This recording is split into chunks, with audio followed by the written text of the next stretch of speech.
Agora é a hora da oração. Se você tem um pedido de oração, você vai levantar a sua mão nesse momento. O Papai do Céu vai olhar para a sua mão, sabendo que você tem um pedido especial no seu coração. Vamos orar. Pai querido que estás nos céus, estamos na tua presença para te adorar, porque só o Senhor é Deus no céu e na terra. Obrigado pelos teus filhos e filhas que vieram aqui. Obrigado pela presença dos anjos. Obrigado pela presença do Espírito Santo. Obrigado pela presença dos pais. Obrigado pela presença dos jovens.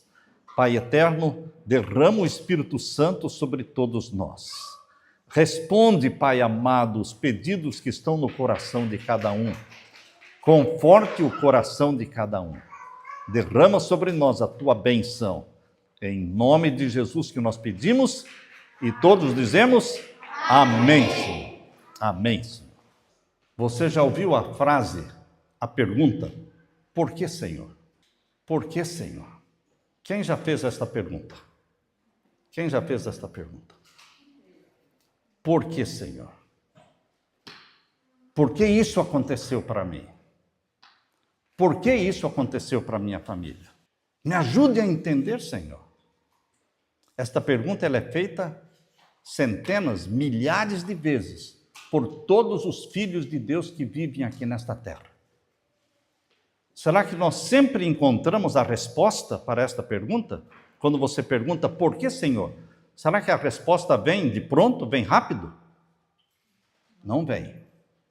Muitas vezes nós ouvimos o silêncio. Uma coisa dura que existe é o silêncio de Deus. Quando Deus silencia, Deus está trabalhando. Vocês se lembram que quando Jesus estava no jardim do Getsemane, por 3 vezes ele orou, Pai, se é possível passar de mim este cálice, sem eu o beber, que assim seja, mas que seja feita a tua vontade. E nenhuma resposta, silêncio. E pela 2ª vez Jesus orou, Pai, se possível, passe de mim esse cálice. E qual foi a resposta? Silêncio. Pela 3ª vez Jesus orou, Pai, se possível, passe de mim este cálice. E o que aconteceu? Silêncio. O silêncio de Deus.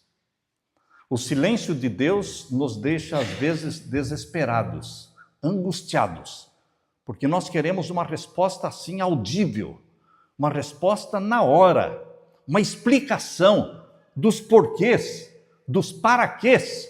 Por que aconteceu isso comigo? Eu acho que todos nós fazemos essas perguntas quase que todos os dias. O nosso desejo sempre é entender tudo o que está acontecendo na nossa vida, mas nem sempre entendemos. Quando os anos vão passando, às vezes nós começamos a entender o porquê daquilo que aconteceu. A experiência da Leila, por exemplo. A Leila, nós somos vegetarianos, nós desde os 18 anos de idade, cuidamos muito bem da saúde, mas ela contraiu um câncer. E quando ela descobriu que estava com câncer, ela se desesperou. Ela se angustiou. Ela tremia. A cama tremia. Quando ela estava deitada, eu sentia a cama tremer porque ela estava tremendo. E eu disse para ela, Leila, o câncer não mata, tem cura para o câncer. Mas o medo do câncer mata. E ela passou por essa experiência. Ela perguntava para Deus, por que, Senhor? Por que eu? Por que eu? Mas sabem, queridos, depois que ela passou pela experiência do câncer, ela se tornou outra pessoa. A Leila que vocês conhecem hoje é muito diferente da Leila antes do câncer. A Leila antes do câncer era uma Leila medrosa, que fugia de problemas. Hoje a Leila é corajosa. Hoje a Leila enfrenta as dificuldades. Ela se tornou uma vitoriosa, uma heroína, mas ela teve que passar pelo vale da sombra do câncer, porque eu digo que é o vale da sombra quase da morte, mas é o vale da sombra do câncer. Ela mesma agradece a Deus pela experiência que ela teve no câncer, porque ela aprendeu a confiar mais, aprendeu a entregar a vida nas mãos de Deus e saiu vitoriosa. Mas nós não podemos dizer que é fácil. Não é fácil. Nenhuma dificuldade de doença, perda de um ente querido, perda de um filho, isso é uma coisa terrível, dolorosa. E nós nos perguntamos, por que, Senhor? Por quê? Será que Daniel, que era amado de Deus, a Bíblia diz no livro de Daniel, quando você lê, que Daniel, o anjo disse para ele, Daniel, quando você começou a oração, eu vim rápido, porque você é muito amado lá no céu. Eu vim rápido porque você é muito amado no céu. Ora, se Daniel era muito amado no céu, será que ele entendeu tudo o que Deus falou? Não. Também não entendeu. Eu quero que você abra a sua Bíblia nesse momento, em Daniel capítulo 8. Daniel capítulo 8, verso 27. Aqui diz, eu, Daniel, enfraqueci, fiquei doente durante vários dias, depois me levantei e tratei dos negócios do rei. Fiquei espantado com a visão e não havia quem a entendesse. Ora, Daniel não era muito amado no céu? Daniel não era especial para Deus? E como é que ele enfraqueceu e ficou doente? Será que os filhos de Deus também ficam doentes? Ficam doentes. A Leila é uma filha de Deus e muito especial para Deus. Se existe uma pessoa especial para Deus, é a Leila. Ela vive conversando com Deus em oração. Dia e noite ela ora. Sempre falando de Deus. Sempre ajudando as pessoas. Onde vocês encontram a Leila, ela está ajudando, sorrindo, abraçando as pessoas. Ela ama as pessoas. Vive para servir. Mas ela ficou com câncer. Por que, Senhor? Se Deus permite o sofrimento na sua vida, não é para o seu mal. Se Deus permite uma dor na sua vida, não é para destruir você. É para fortalecer, é para animar, é para tornar você mais forte, mais vitorioso, mais corajoso. Ela era muito medrosa e hoje ela é corajosa. Daniel aqui diz, ficou doente. Verso 27. Eu, Daniel, enfraqueci, fiquei doente vários dias.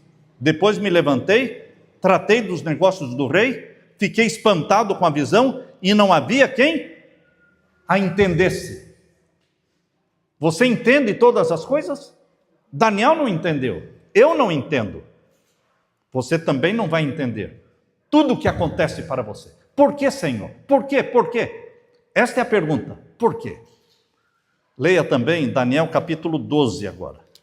Daniel capítulo 12. Só 2 páginas para frente. Aí, 2 ou 3 páginas para frente. Você chega no capítulo 12 de Daniel. E vamos ver então o verso 8. Capítulo 12, verso 8. Leiam comigo. Eu ouvi, mas não entendi. Então perguntei, meu Senhor, qual será o fim destas coisas? Mais uma vez, Daniel dizendo, eu ouvi, mas não entendi. Você vai entender todas as coisas? Não vai. E quando você não entende, você chuta o balde? Você se revolta contra Deus? Você se rebela contra Deus? Você murmura? Você reclama? O que você faz quando você não entende? Você pergunta, por que, Senhor? Por quê? E Deus traz aquele silêncio. Você se afasta de Deus, você fica de mal com Deus. Uma vez encontrei uma mulher, eu falei para ela, vamos orar? Ela disse, eu não oro. Eu não oro. Há 7 anos eu estou de mal com Deus. 7 anos eu estou de mal com Deus. Eu não oro mais. Por quê? Porque eu tinha só um filho. Eu tinha um filho único. e Deus o levou. Eu não aceito isso. Fiquei revoltada. Não falo com Deus mais. Queridos, Deus errou? Deus erra? Deus é ruim? Eu estou vendo que você é feliz, eu vou tirar essa felicidade sua. Eu estou vendo você contente, eu vou tirar esse contentamento seu, porque eu não quero ver você feliz. Deus é assim? Deus tem prazer no sofrimento? Não. Então por que Ele permite um câncer na vida da minha esposa? Por que Ele permite uma doença na sua vida? Por que Ele permite que um ente querido seu morra, um bebezinho morra e a mamãe chora? Por quê? Nós não temos resposta, mas nós precisamos continuar confiando. Confiando. Quando você está andando no vale da sombra da morte, quando você está andando e está escuro, lembre-se que Deus está com você. Atrás das nuvens existe um sol brilhando. Você pode não ver o sol, mas o sol está lá. Você pode ter certeza de que o sol está lá. Ele está lá coberto pela nuvem. E uma hora a nuvem vai passar e o sol vai aparecer, vai brilhar e você vai sorrir de novo. O pranto pode durar a noite toda, mas pela manhã vem a alegria. Graças a Deus pela manhã vem a alegria. Meu querido irmão, Daniel não entendeu, mas Deus deu para ele uma promessa. Você não entende tudo o que eu estou falando, Daniel, mas eu tenho uma promessa para você. Capítulo 12 mesmo, na mesma página. Capítulo 12, verso 13. Verso 13, leia comigo. Quanto a você, é Deus falando para Daniel. Quanto a você, Daniel, siga o seu caminho até o fim. Você descansará. O que Jesus está falando para Daniel aqui? Você descansará. O que ele quer falar com isso? Quando Deus fala assim, eu vou colocar você para descansar. O que ele está falando? Vou colocar você para dormir o sono da morte.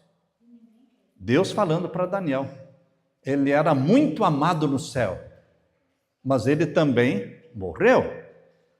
E Deus falou, Daniel, você vai descansar. E ao fim, leia comigo, e ao fim dos dias, se levantará. O que significa se levantará? Será o quê? Ressuscitado. Você vai descansar, Daniel. Mas no fim você vai se levantar. Aleluia! Porque Deus levanta. Você cai, mas Deus levanta. Você morre, mas você ressuscita.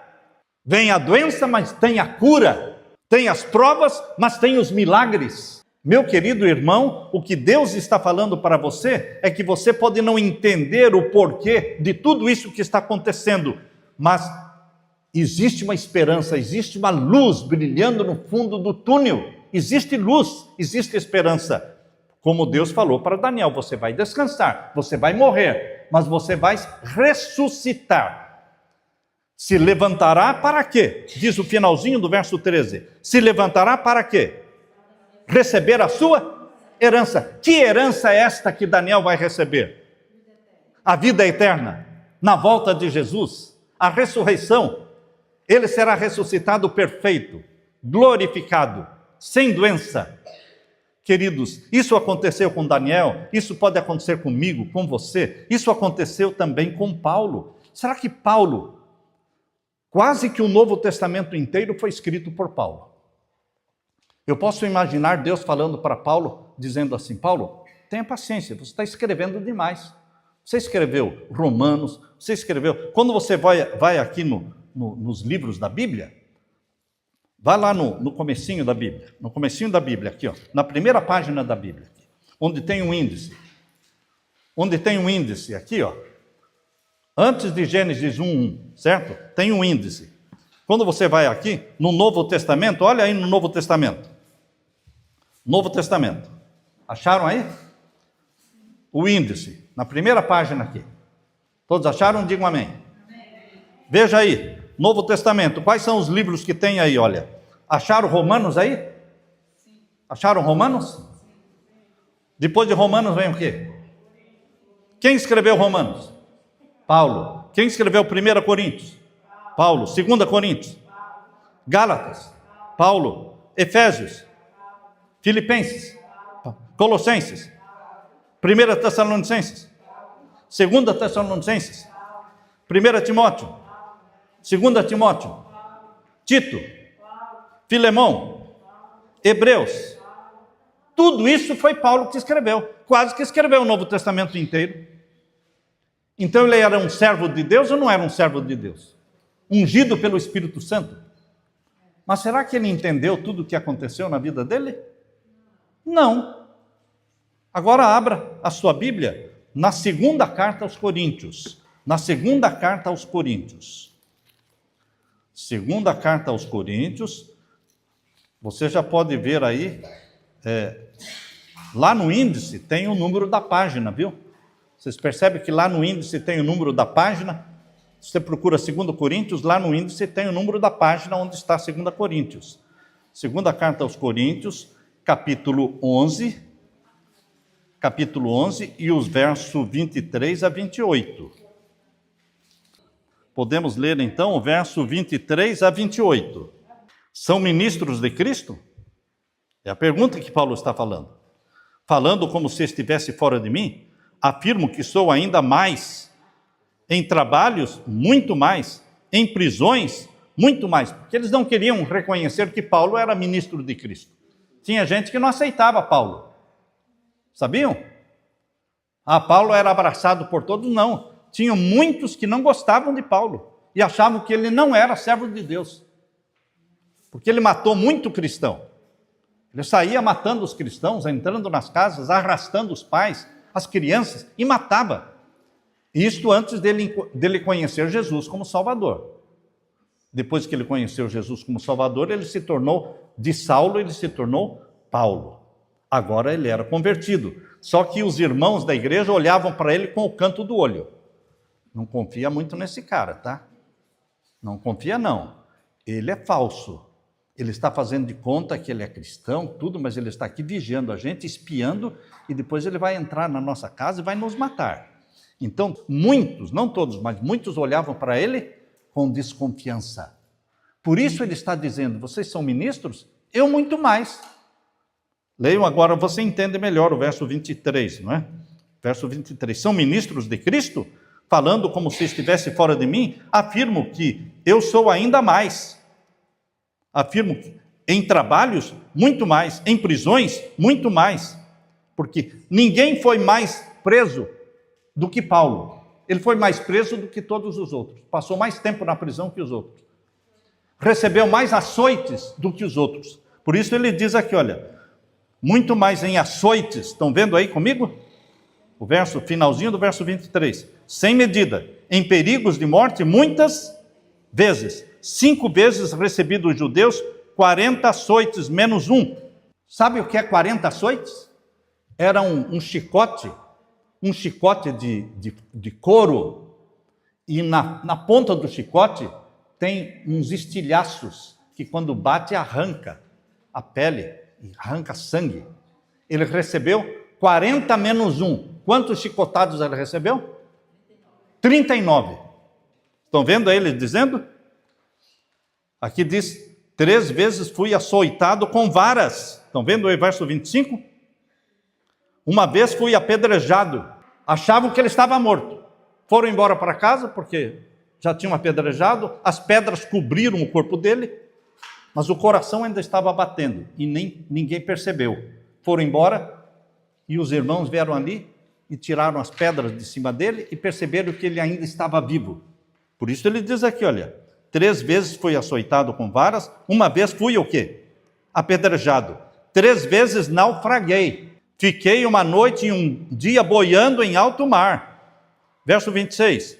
Em viagens, muitas vezes, em perigos de rios, em perigos de assaltantes, em perigos entre patrícios, ou seja, entre judeus, em perigos entre gentios, em perigos na cidade, em perigos no deserto, em perigos no mar, em perigos entre falsos irmãos, em trabalhos e fadigas, em vigílias, muitas vezes em fome e sede, em jejuns, muitas vezes em frio e nudez.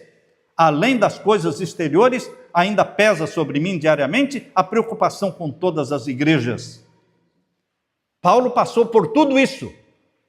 Ele entendeu por que ele estava passando por tudo isso? Por que eu sofro tanto, Senhor? Ninguém foi tão açoitado como eu. Por que, Senhor?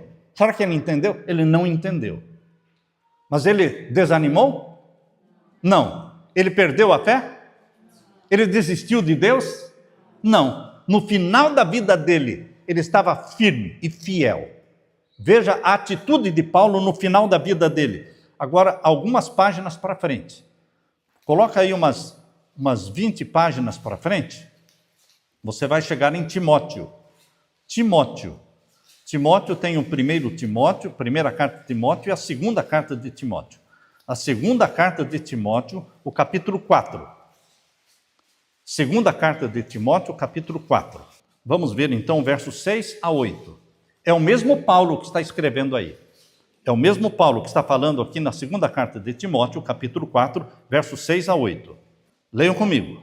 Quanto a mim, já estou sendo oferecido por libação, e o tempo da minha partida chegou. O que você entende? Você entendeu esse verso? Leia de novo. Quanto a mim, já estou sendo oferecido por libação, ou seja, em sacrifício. E o tempo da minha partida chegou. O tempo da minha morte. Chegou o tempo da minha morte. Mas os santos também morrem? Hein? Eu pensei que os santos não morriam. Eu pensei que os santos não ficavam doentes. Daniel ficou doente? Sim. Daniel morreu? E Deus prometeu que ele vai ressuscitar? Sim. E Paulo, que escreveu quase que o Novo Testamento inteiro, ele também ficava doente? Ele tinha uma doença incurável. Ele tinha uma doença incurável. E ele por 3 vezes pediu para Deus curá-lo. Paulo ressuscitava mortos. Paulo curava enfermos. E ele mesmo era doente. Interessante, irmãos. Paulo ressuscitava mortos. Paulo curava os enfermos. E ele mesmo era doente. Por 3 vezes ele pediu: Senhor, cura a minha doença. E Deus disse: não. Deus também diz não quando você pede para curar uma doença? Paulo entendeu por que Deus disse não? Cura a minha doença. Ele tinha um problema no olho. Porque quando ele aceitou a Jesus, quando ele foi derrubado na estrada de Damasco, ele caiu por terra, ficou cego. Ele foi levado pela mão até a cidade de Damasco, cego. E aí veio um discípulo chamado Ananias à casa dele orar por ele para que ele recuperasse a visão.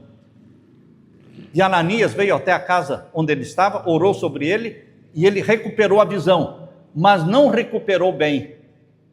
Deus curou a visão dele, mas deixou, ele chama de espinho na carne. Cada vez que Paulo piscava, doía, como se tivesse uma areiazinha. Olha, quando você tem um cisco no olho, tudo perde a graça. Tudo perde a graça. Enquanto você não tira aquele cisco do olho, nada tem graça. E cada vez que Paulo piscava, doía. Doía. Por 3 vezes ele pediu: Senhor, cura minha doença, cura minha doença. E Deus disse: a minha graça te basta. Não me fale mais nesse negócio. Olha Deus falando com Paulo. Não me fale mais nesse negócio, porque a minha graça te basta. Você não precisa de cura, Paulo. Você precisa só da minha graça. Por isso que Paulo disse: quando eu me sinto fraco, aí eu sou forte. Porque eu dependo de Deus. Cada vez que eu pisco, cada piscar dos meus olhos, eu lembro que eu dependo de Deus. Paulo não se revoltou contra Deus. Ele continuou crendo. Por isso ele diz aqui, eu sinto que o tempo da minha partida está chegando, a minha morte. Agora o verso 7, leia comigo. Combati o bom combate, completei a carreira, guardei a fé. Ele desanimou? Combati o bom combate, guardei a minha fé, completei a minha carreira. E agora o verso 8.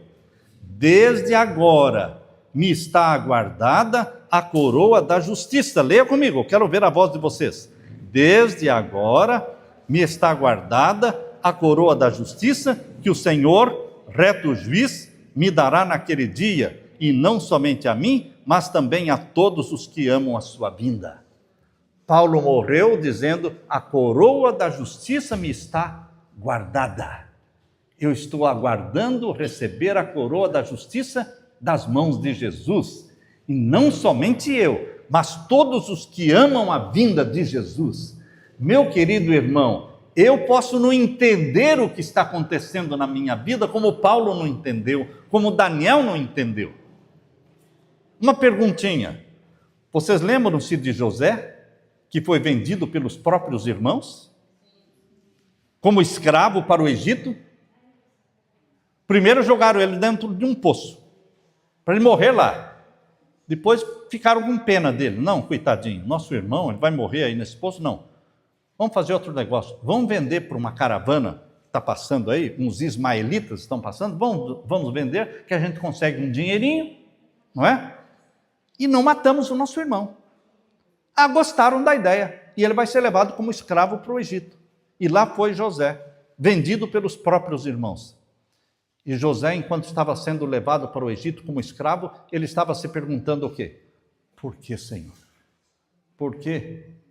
Eu só vim porque o meu pai Jacó pediu. Meu pai Jacó pediu para eu vir procurar os meus irmãos que estavam apacentando as ovelhas. Meu pai disse: vá lá visitar os seus irmãos, veja como é que eles estão. Eu vim para ver os meus irmãos e eles me jogaram dentro de um poço e agora me venderam como escravo para o Egito. Por que, Senhor? Por que, Senhor? Aquela longa jornada que ele fez até o Egito, ele foi se perguntando: por quê, Senhor? Por quê, Senhor? Quando ele chegou lá, ele foi vendido para Potifar. Comprou José, era um jovem bonito, forte, bonitão, sarado. Comprou, levou para casa. A mulher do Potifar botou o olho nele e falou: opa, que homem bonito aqui dentro de casa. Enquanto o marido foi trabalhar, ela botou os olhos nele e queria o quê? Fazer sexo com ele.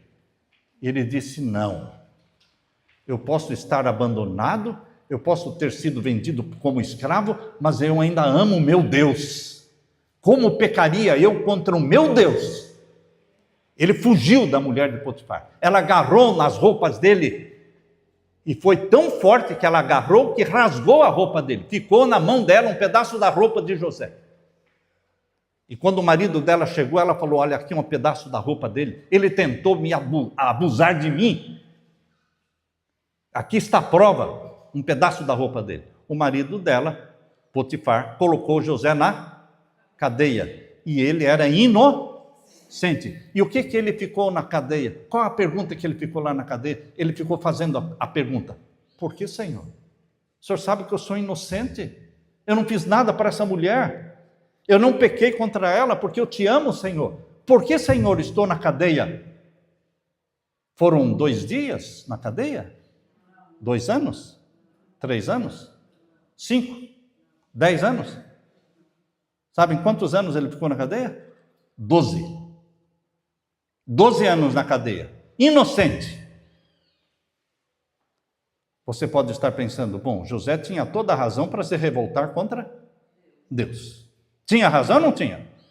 Tinha, porque ele era inocente e foi vendido pelos irmãos. Ele era inocente e foi colocado na cadeia. Mas ele não se revoltou contra Deus. Ele servia as pessoas lá dentro da cadeia. Ele era bondoso lá dentro da cadeia. Ele interpretava os sonhos das pessoas lá na cadeia. Até que o faraó um dia teve um sonho, e não tinha quem soubesse interpretar o sonho. E alguém lembrou: lá na cadeia tem um jovem que interpreta sonhos. O faraó disse o quê? Mande vir.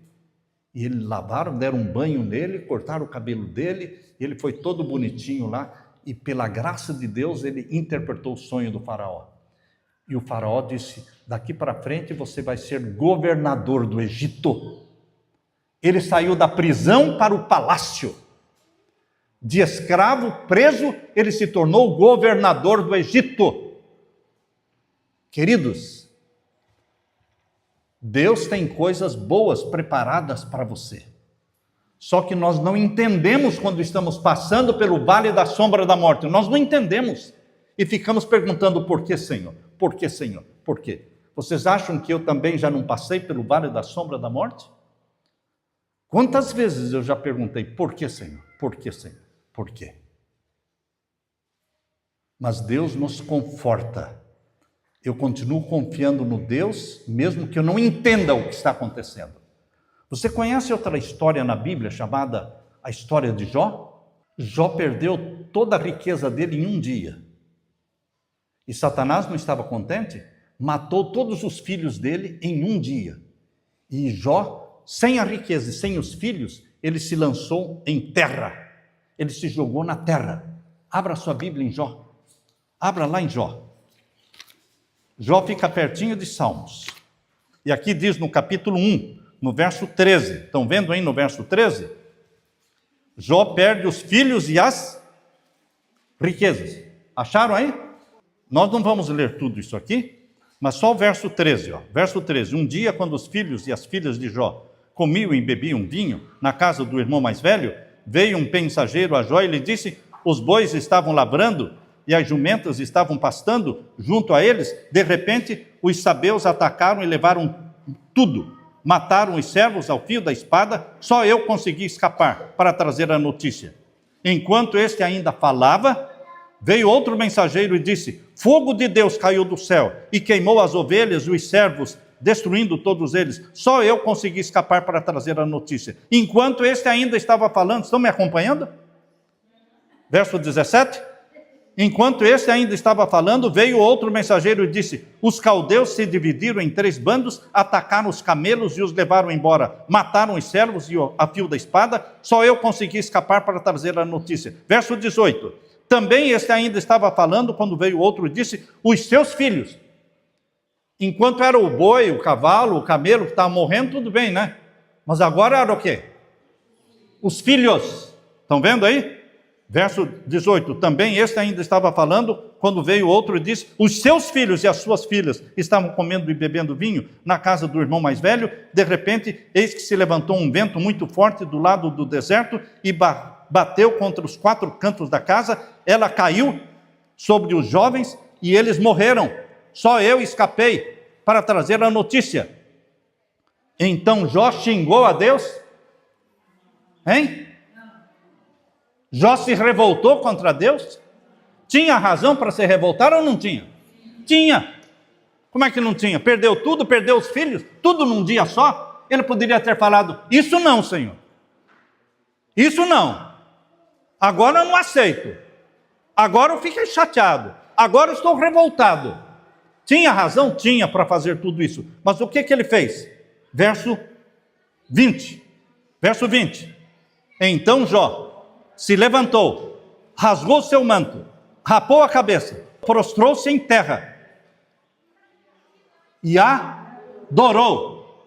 Como pode alguém adorar quando os filhos estão morrendo? Queridos, Jó entendia que Deus estava no controle da sua vida. Deus está no controle da sua vida, meu irmão, minha irmã, minha querida família enlutada, irmão José Divino, irmã Anitta. Deus está no controle da sua vida. É duro, é sofrido, é. Ninguém pode dizer que não é. É muito duro perder um ente querido, mas Deus está no controle da sua vida. E aqui diz que Jó se prostrou e adorou. E o que mais ele disse? Nu saí do ventre da minha mãe, nu voltarei. O Senhor o deu, o Senhor o tomou. Bendito seja o nome do Senhor. Bendito seja o nome do Senhor. Eu não entendo o que está acontecendo, não tem explicação, mas bendito seja o nome do Senhor. Meu querido irmão, minha querida irmã, o que Deus disse para Daniel: Daniel, você vai descansar, mas no fim dos dias você vai se levantar, porque você vai ser ressuscitado. Os nossos queridos serão ressuscitados. Nós vamos abraçá-los. Existe esperança Existe bênção do Senhor na sua vida, meu querido irmão. Você sabe que nós estamos passando pelo vale da sombra da morte aqui nesta terra. Mas Jesus Cristo vai voltar e vai nos dar vida eterna, corpo glorificado, e vai nos arrebatar para o céu, onde vamos viver com as nossas famílias, com os nossos queridos, eternamente. Nossa vida pertence a Deus. Vamos continuar dizendo, por que, Senhor? Por quê? Mas não desanimar, mas não abandonar a Deus, não perder a fé. Mesmo perguntando por que, Senhor, nós vamos continuar confiando, como Jó confiou, te adorando, Senhor, porque o Senhor é o Senhor da vida, o Senhor é o Senhor da ressurreição, pode dar vida aos que morreram, pode curar aos que estão doentes. Deus te abençoe, meu querido irmão. Deus te anime, Deus te sustente. Vamos orar uns pelos outros. Vamos nos apoiar mutuamente, porque hoje é uma família, amanhã pode ser outra família, e nós precisamos nos apoiar em oração. Vamos chorar juntos com os que choram, vamos nos alegrar com os que se alegram. Jesus Cristo está voltando. Até breve. E Jesus voltará e vai ressuscitar os nossos queridos para nunca mais morrerem. Amém? Amém. Aleluia. Eu quero orar com vocês neste momento. Podem ficar em pé. Vamos levantar nossas mãos em oração. Pai querido que estás nos céus, nós não entendemos tudo o que acontece e nem precisamos entender tudo o que acontece. Porque o Senhor sabe todas as coisas. Nós não sabemos quase nada. Como José confiou no Senhor, como Jó confiou no Senhor, como Daniel confiou no Senhor, como o próprio Jesus confiou no Senhor, nós também queremos confiar. Como Paulo confiou no Senhor, nós confiamos, Senhor. Mas tem misericórdia de nós. Consola o nosso coração.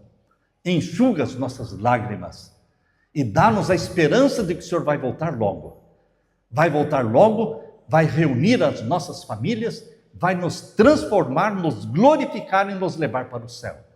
Ouve a oração do teu povo, os clamores e os gritos do teu povo. Derrama o Espírito Santo sobre todos, pois é em nome de Jesus que pedimos e todos dizemos amém, Senhor. Amém. Deus seja louvado.